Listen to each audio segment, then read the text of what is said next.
Okay. Is it? There we go. Here we go. Yeah. How are you doing, man? Looking good. Yeah. Good in yourself. Yeah, I'm all right. I could hear the crickets in your background. That's a sound that I Yeah. don't hear where I live at all. We don't have crickets. So. Okay. Yeah. Yeah. I'm immersed in nature here, and I generally do my lives sitting outside on our veranda. Yeah. So yeah. Really? Okay. Yeah. That's, Yeah. Still that's not keep the interesting. wife and kids. All right. Yeah. Sorry. Don't bother the right. You have an interesting setup. Yeah.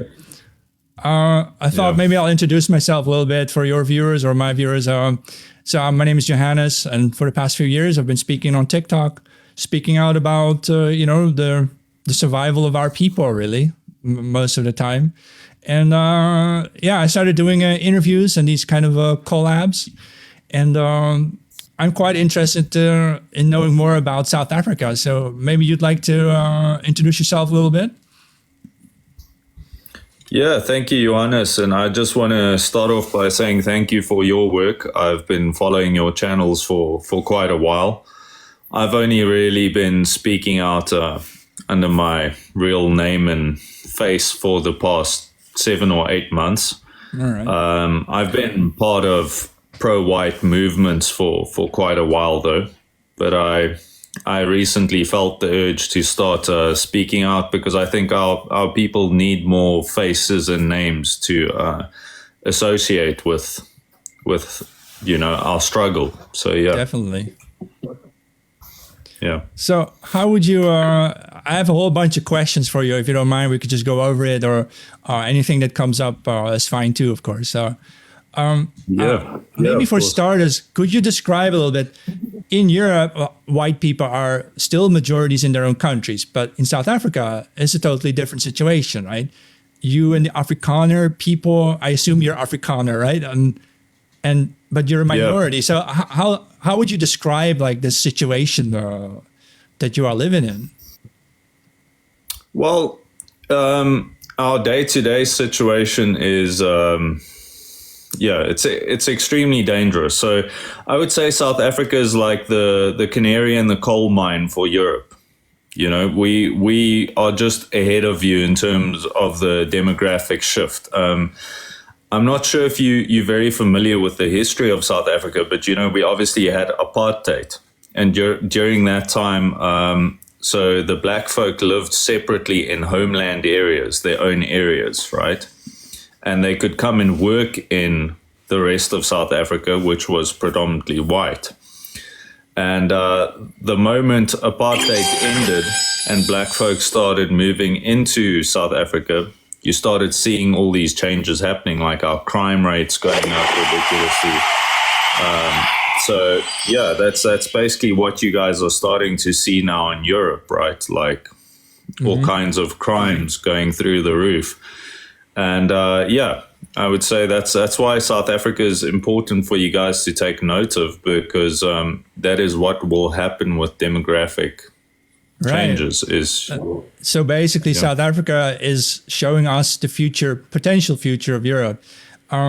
What's interesting, though, is that in the past, they used to say that after apartheid came like the Rainbow Nation thing with Nelson Mandela, right? And they said that was supposed to be the example for us in Europe and in the USA and so on. But if we look at South Africa today, it's not an example. You hear about the farm killings and race laws against white people. This is going wrong. Yeah, definitely. I think that's what South Africa was used as. It was used as basically a propaganda machine initially, with Nelson Mandela, who, if we are to be historically accurate about him, was actually a terrorist who bombed civilians. That's who the man actually was. So, it was pushed worldwide as this success story of races coming together, but the uniting of the races never actually happened. It was more just a propaganda story, I believe South Africa was used to a large degree to to kind of put whites at ease with the idea of getting demographically replaced, and that people of other races coming into your nation will just go well. And they take over. Just be peaceful. Yeah. So, who exactly are in charge of South Africa today? So I don't know everything about it, but you have like the ANC. This is like a sort of communist party, and it's basically black people who are in charge now. Yeah. Well, I would say there are men behind the curtain who give them their marching orders. We can speculate. I think most people are familiar with who those men mostly are, what group of people they belong to. So I would say, so on the surface, the ANC, a black party, is in control. They have been in control for the past 30 years. Because obviously there's no chance of a pro-white or any sort of white party leading South Africa in a democratic nation where we are outnumbered 10-1. So the ANC has been leading South Africa. They are a communist party. They were introduced to communism by a certain group of people in the 1920s already. They pretty much started this communist revolution under the black folk in South Africa. Mm-hmm.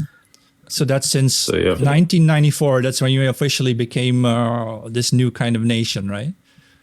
Yeah. I'm familiar with, there's this South African author, Ernst Roets, who wrote this book about, I think it was about farm killings. So what could you tell us about this?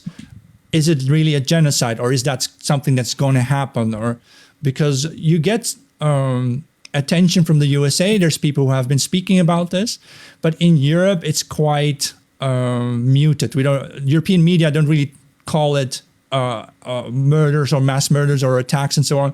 Do you agree with that, or do you say no? This is a very serious thing that needs to, be addressed properly? Yes, I would say it needs to be framed correctly as well. So I would say it's a slow genocide, a similar type thing to what is happening in Europe. It's a genocide through various means. It's not necessarily an outright conflict kind of genocide.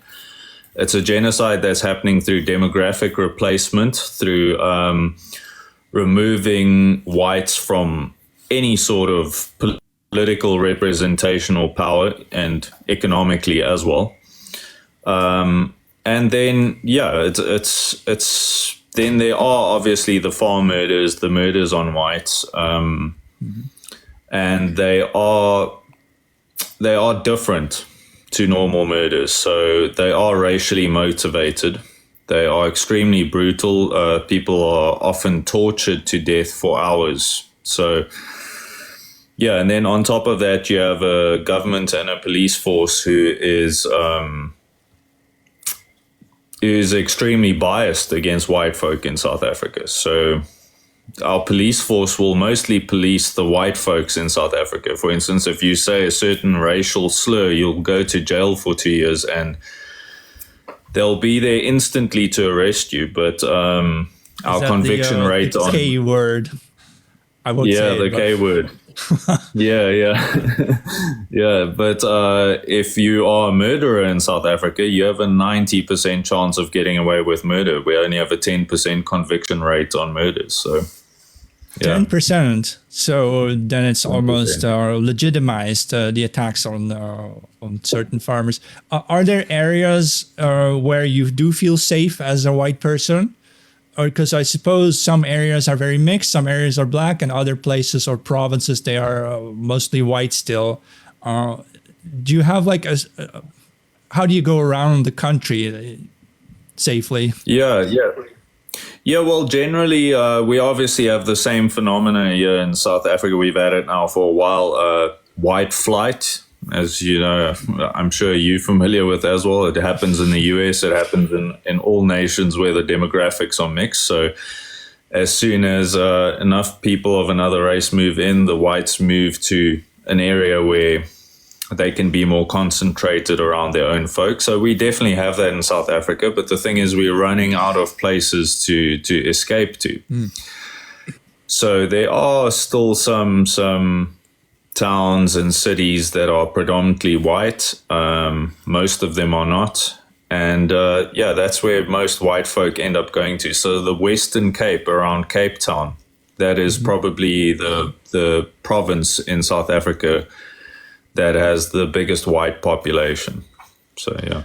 Wow, that's very interesting. Like, in the Netherlands, in the past 50 years or so, I remember growing up, we always had our politicians pointing fingers at South Africa because of apartheid.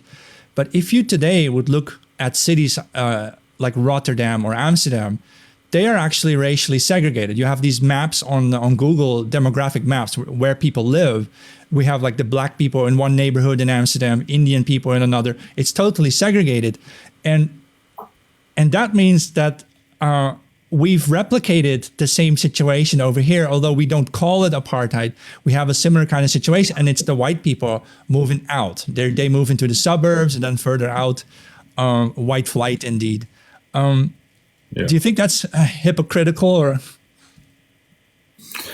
Look, I actually think it's completely natural for people to want to live around their own. So we see the same thing in South Africa, even after apartheid ended. So you'll still go to cities and there'll be the Indian area, because we obviously have a small Indian population from, they were brought over to work on sugarcane farms. All right. And then we have our black areas, and then we have an area that's predominantly white. So the segregation happens naturally. I just think it's a natural instinct within each race to want to be around their own. So, I don't think you necessarily have to put up signs or say, whites only here for segregation to happen. I think it happens naturally. And we should actually learn from that, from our nature. Why is it that we want to be around our own people? Right. So I think the idea behind apartheid was that you recognize that different people also exist at different levels of civilization, perhaps, or development. And so you shouldn't force them together, because that doesn't work. But by abolishing that and calling everyone equal, you create actually new problems that you can't solve anymore. Do you feel that... is it going wrong in South Africa? Yeah, I suppose it is. Yeah, most definitely. I mean, and that's the thing, right? So equality is something that doesn't exist anywhere in nature. Not even within the same race do you have two men that are equal.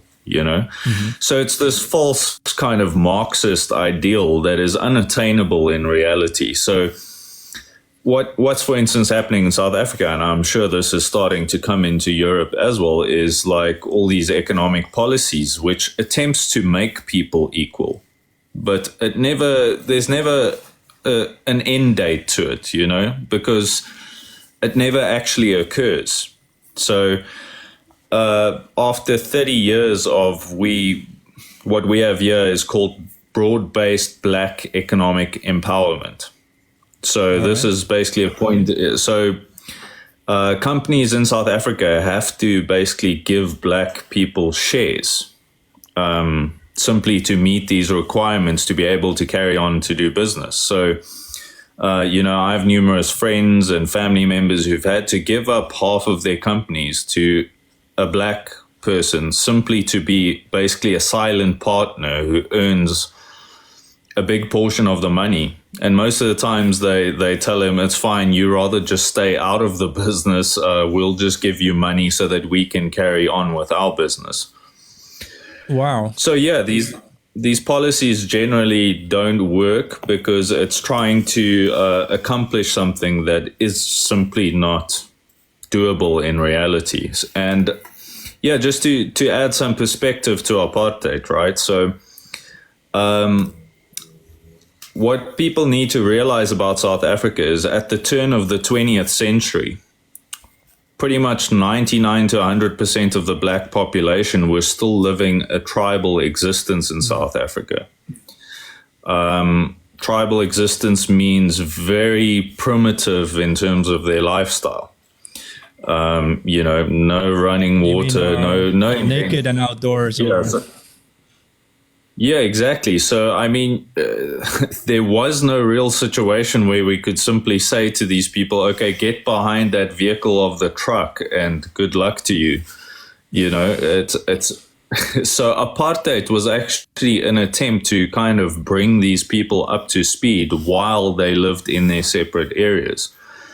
So during apartheid, a lot of money, time, and energy was spent by the white government to educate black folk, to build infrastructure for them, bring them modern medicine, all of Western infrastructure basically, and that's the part that's never spoken about. They only want to focus on the segregation issue and not the attempted upliftment of these people that actually happened during apartheid. The black folk in South Africa had the highest standard of living throughout the whole of Africa. So black folk from other countries were coming here to work under apartheid. If it was such an oppressive regime, why would a Malawian come here to live and work here? Yeah, it really sounds as though the black people actually greatly benefited from the Afrikaner nation, Afrikaner society, and even from apartheid. That they were better off than basically being totally primitive in the jungle. And the story you told me about how they take 50% of your shares out of a company, that sounds like mob economics. It's like the mafia comes in and says, give us half or else we torture your family or something. But you don't want them to work in your companies because they don't have the skill set. So yes, it becomes a situation of sort of violent blackmail, like we're threatening you or else. It's blackmail. It's mob economics. That isn't healthy at all. Is there nothing that you can do about this? Well, it doesn't seem like it at the moment. So it seems like it's only heading one direction. It's just getting worse. So, I mean, all kinds of economic advisors from all over the world have advised our government to kind of start pulling back on these kinds of economic policies, but they're just going ahead because it benefits them. So we have a lot of these African folk who have become millionaires overnight simply because they got given shares in these companies. So they obviously don't want it to end. So they're fighting tooth and nail to keep the system and, in fact, trying to push it even more. So recently in South Africa, we, for instance, had the expropriation bill signed, which allows our government to expropriate private property. Now, it's not just your land, it's any asset they deem worthy of expropriation can be expropriated. And it's going to be done in the name of correcting the injustices of the past, is what they say. So we know which way the expropriation is going to go. It's going to go from white people to black people. Yeah, I think I read a statistic somewhere that black people who were given land that was expropriated, maybe totally let's say this is maybe a fictional number, they own half the land, but they produce 7% of the food on it, whereas the white people who own the other 50%, they produce 90% of the food. So there's a massive productivity difference there as well. It just doesn't make sense to harm your most productive, basically the white middle class or the Afrikaner people, and just to enrich a few black elites, because I suppose the average black African in South Africa is not really benefiting from the ANC rule. No, the average black certainly hasn't benefited. Unemployment has actually gone up under ANC rule amongst black folk massively. So yeah, in general, all kinds of state infrastructure has declined. I mean, I'm not sure if you guys are aware of this, but for the past, it's probably about 16 years now, we've had blackouts pretty much every year. Electricity blackouts, electricity blackouts that they kind of just announce a program for a week and then you have so many hours without electricity a day. So yeah, the last couple of months we haven't had them, but generally they come around every year at some time, and I mean, some areas sit without electricity for 12 to 14 hours a day during those blackout periods. So, Wow. so yeah, I mean, that's yeah, third world country. Yeah, exactly. So that's what we've seen happen is we've gone from basically a first world standard to a third world standard. And, there are honest black folk who will honestly say that they actually had it better under apartheid. But unfortunately, most of the younger generation have been so indoctrinated and brainwashed by the school system, the media, everything else to just think that apartheid actually was something that it wasn't. And so they will simply resist any information that proves otherwise. Yeah, I can imagine that a lot of Afrikaners are thinking of emigrating, like escaping this. What did you think of Donald Trump's offer to start accepting South Africans who want to come to the USA? Yeah, well, since '94, a lot of South Africans have left, specifically to countries like Australia, New Zealand, the UK, some to the US in more recent years as well. I heard a statistic the other day, there's something like 16,000 white farmers working on farms in the US. So yeah, Johannes, we... Look, the offer is appreciated by the US, right? But people like myself personally and the guys I'm in the movement with here, we for instance think that whites should stay. We shouldn't be fleeing. That we should lay claim to the country again because it was actually politically stolen from us. I mean, our forefathers built this nation. Mm-hmm. And we think it sets kind of a very dangerous precedent if we start fleeing the nation as one colony here in South Africa. They're pushing the same rhetoric in Australia. They're pushing the same rhetoric in the US, in Canada.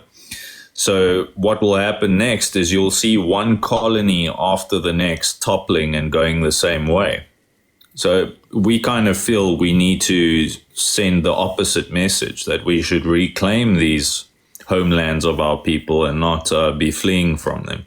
You should definitely fight back. Yeah, I understand that argument. Yeah. I think, what are you up against? It's like 5 million Afrikaners against 50 million others. And do you see, do you, like you mentioned, you're in a movement. Maybe you can tell a little bit about this movement and how you think you might succeed at achieving some of your goals. Yeah, well, so the movement I'm a part of is called Die Fraburger Beweging. I'm not sure if you understand that in Dutch. I can kind of understand that, yeah. Yeah, it's like it's basically English translation is the Free Citizen Movement. All right. It's an exclusively white movement, obviously for our Afrikaans folk here.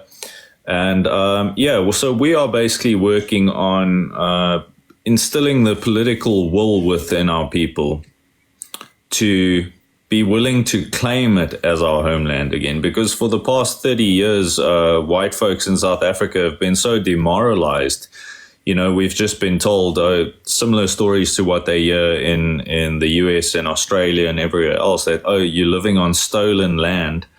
And we basically just need to pack up and leave all our assets here, to the people who had nothing to do with building the nation.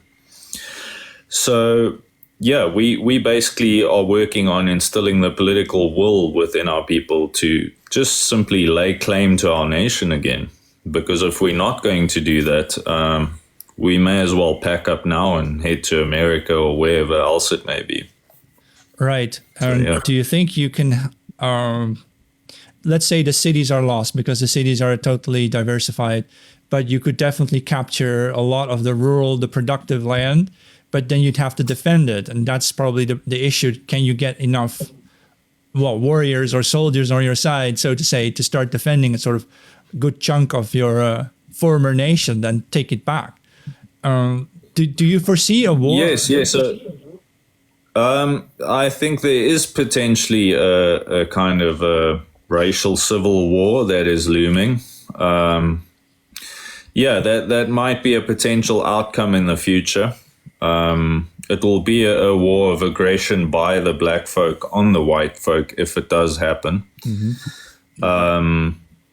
So yeah, that's always a possibility, and we tell our people to prepare for it. I mean, in South Africa, all sensible white folks are armed because are always in danger here. I mean, our murder rate here in South Africa is 27,000 a year now. And that's in a nation of 60 million people. So I think we have a higher murder rate than the US, and we have a sixth of their population, basically.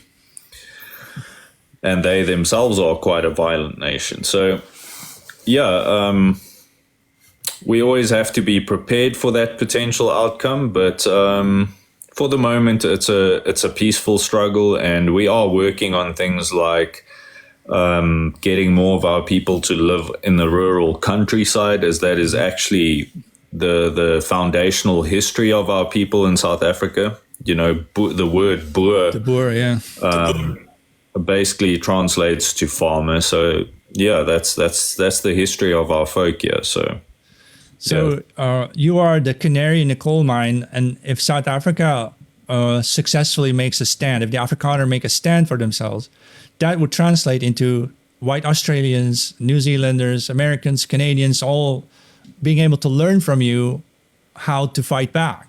And so you are also like in the front line of this bigger global conflict. Europe is being flooded with immigration. USA is being flooded with immigration from third world countries, right? And well, I suppose you're either going to be the teachers to show us how to do it, or if you fail, then that's a morality hit, I think, for the white people worldwide. Most definitely, and that's how we see it as well. Is we either going to set an example, you know, and I think the example is just fighting back. Whether you are going to win or lose at the end of the day, at least you stood up for yourself. You fought back. So, right. So the example is simply fighting back. The outcome will be decided by destiny, although, you know, I do believe in our people, but let's just leave it there for now. But yes, I think if we flee, that sets a different precedent. So that will demoralize white folks further in all white colonies, and most probably even in Europe. So, yeah. Right. So I heard about, so here in Europe, we sometimes watch some documentaries about South Africa. And I remember watching one about a group called the Southlanders, I think they're called. They were preparing for this scenario that there's going to be a genocide and you need to know what to do. You bring your resources out into the woods or into the jungle to survive there.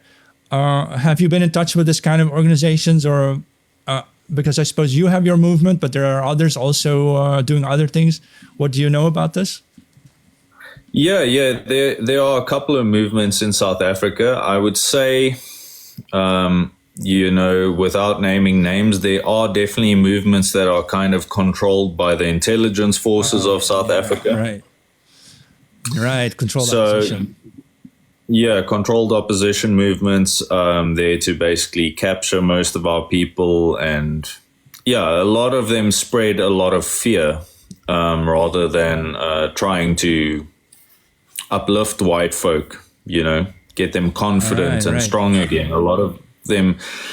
And yeah, so Southlanders over the years, they've done some good things, but I feel their message is a defeatist message at the end of the day.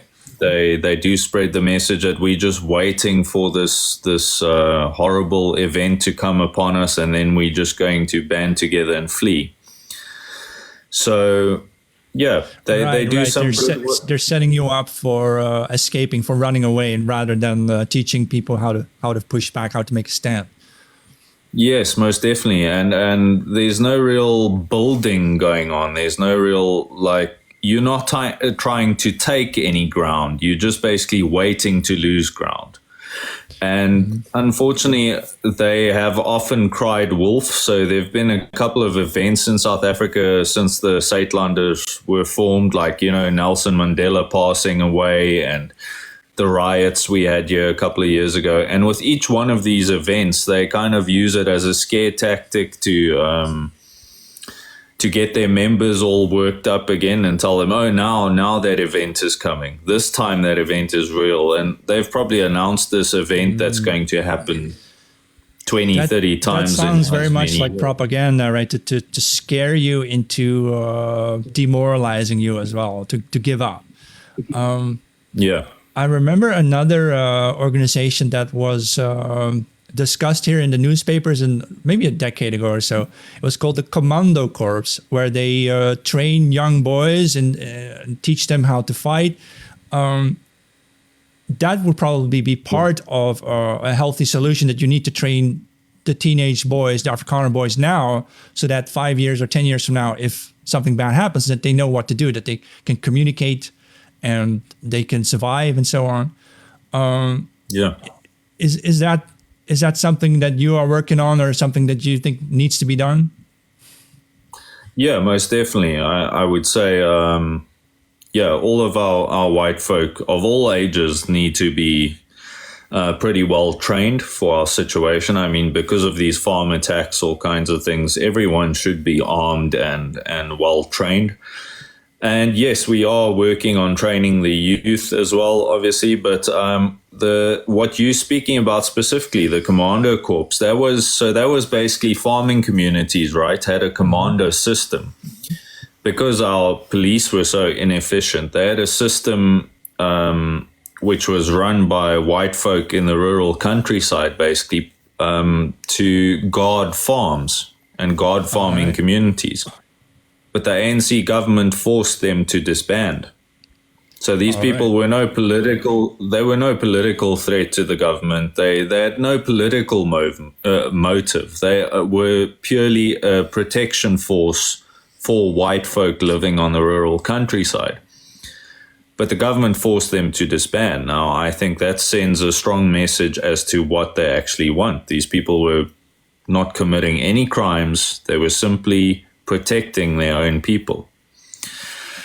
So, yeah, that's unfortunate about this. Yeah, they're attacking perhaps organizations that are good at protecting your people, while promoting perhaps controlled opposition, and that way they're just totally destroying your resolve. Yeah, this is going to be a hard problem to solve. You would have to figure out how to really motivate the men and people of all ages to come together and say, hey, we've got to first of all see through the deception, right? You're being lied to in so many ways. And of course, it doesn't help that the media around the world are also misrepresenting what's going on in South Africa. What do you think about this fighting the deception? Yeah, well, I mean, we can only do what we can do, right? So the important part is that we start the struggle, and that we do as much as we can. You know, win or lose, we simply have to fight back. Our backs are against the wall here in South Africa. And I think, fortunately, a lot of white South Africans are starting to realize it. You know, when you start realizing you don't have much more to lose, then you become a bit more dangerous. Let's just put it that way. So, is there a way for, say, people from Europe to support you? Like, what could outsiders do to help you out? Well, the biggest way you can support us is simply by, spreading the material online, spreading things on social media, information about South Africa, videos white South Africans make about our situation, things like that. That would be the main fight we are engaged in at the moment, is the narrative war. Exactly. And so this helps, having a good conversation.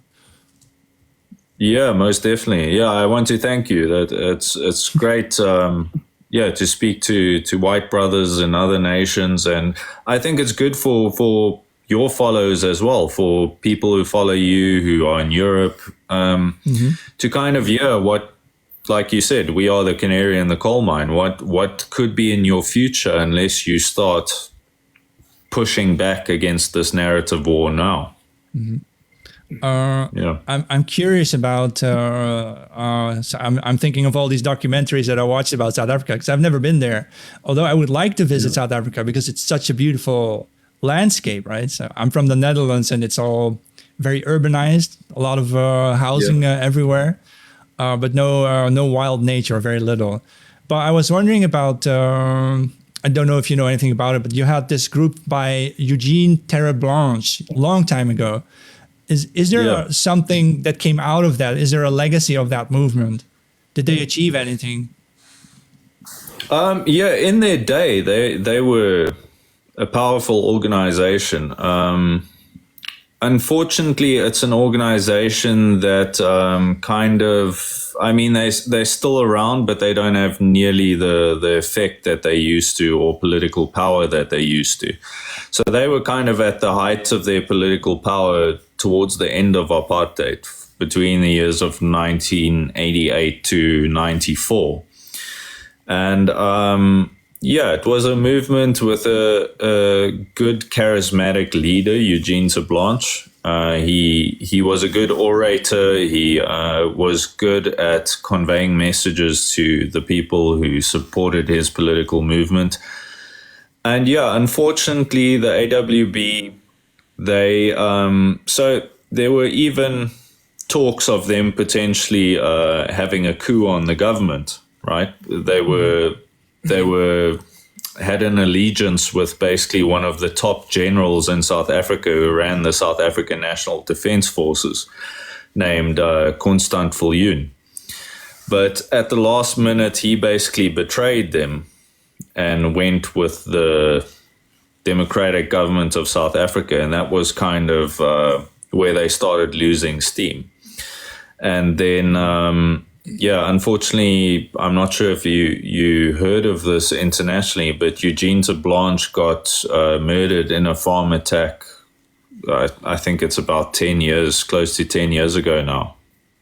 Yeah, really? So they basically took him out and the movement dissolved. Yeah. So he was one of those people who were horribly murdered on his farm, tortured, etc. So yeah, that's incredible.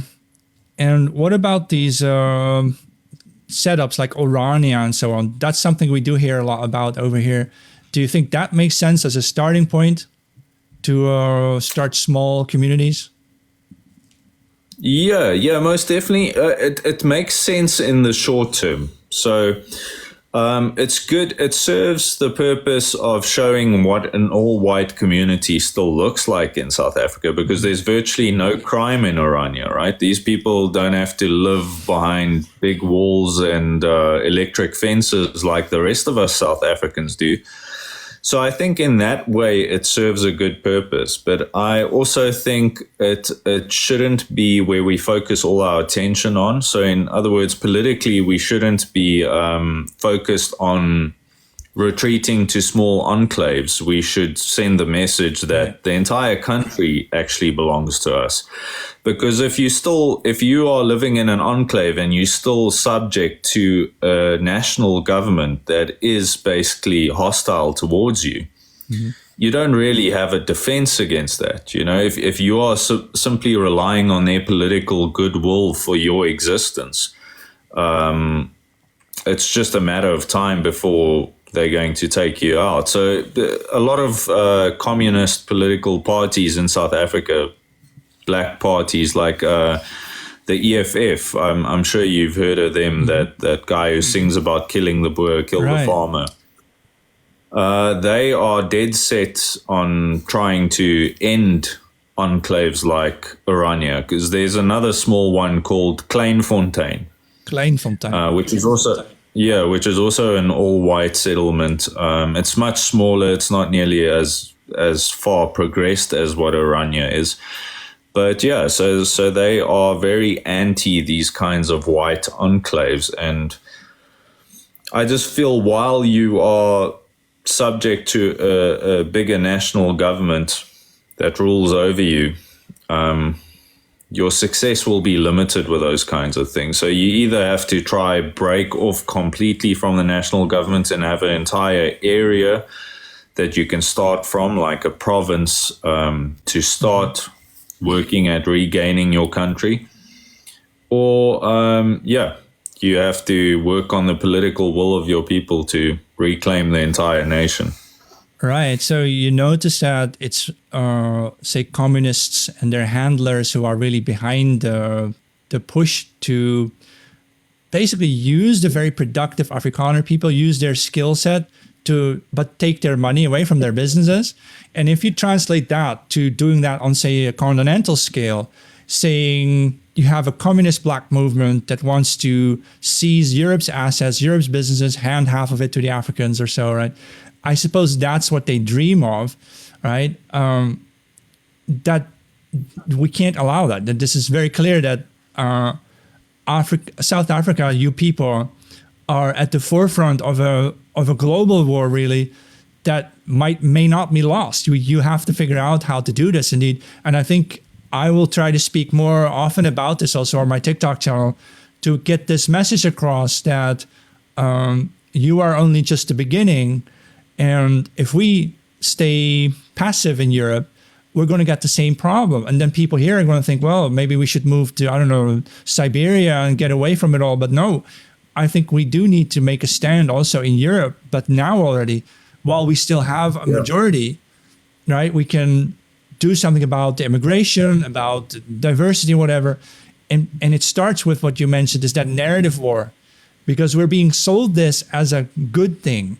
Like we should all want this and get along with each other. But if it comes down to nothing but effectively a gigantic robbery, then we have the moral right to fight back. There's just no scenario where we would give up, indeed. And I think that's a very important lesson to be learned. Yeah, most definitely. And don't you find it funny how the narrative has shifted over the years? So, I mean, for 20 or 30 years, they were pushing propaganda on Europeans that, the earth is overpopulated and you need to stop having children.